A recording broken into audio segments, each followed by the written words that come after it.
I was standing behind the counter at a small cafe in Helsinki when an American tourist walked in, glanced around, and asked a question I've started to recognize instantly. Where's the priority line? I told him, this is the line. He smiled politely like I hadn't understood.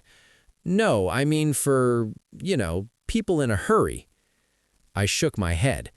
Everyone here is in a hurry. He looked at the dozen people waiting quietly, no one pushing, no one signaling urgency, just waiting. He stepped out of line after about 10 seconds. Not angry, just confused. That moment stuck with me because it wasn't really about coffee. It was about expectation. And once you start noticing it, you see it everywhere. A friend of mine works at a hotel in Zurich. She told me about an American guest who insisted on upgrading to the highest tier room. She explained, all our rooms are the same size and quality. The only difference is the direction of the windows. He frowned. So what do your VIP guests get? She paused. They get the same room, and thank you for staying with us. He didn't find that reassuring. A public park in Tokyo. No entrance fee, no reserved areas, just open space. A group of American tourists asked a staff member where the premium seating area was for the best view of the cherry blossoms. The staff member said, "The best view is wherever you sit."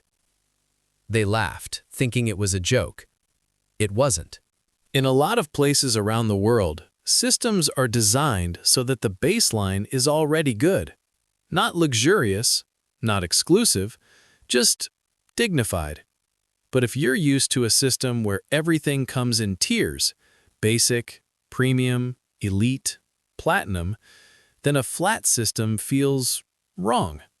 Because if everyone gets the same thing, your brain asks, where's the catch?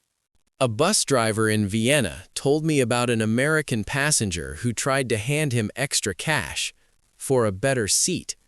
The driver looked at him and said, "All the seats go to the same place."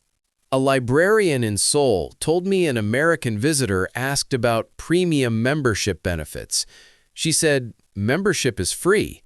He said, "Right, but what do I get if I pay more?" She said, "You help keep it free for everyone." He didn't sign up.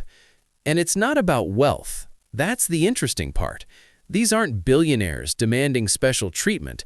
These are regular people, teachers, office workers, families, who've just spent their whole lives in systems where paying more changes your experience. So they assume that's how the world works.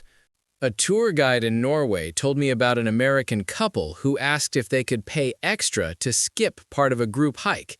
Not skip the hike, skip the group. They didn't want to walk with random people. The guide said, "Those random people are the group."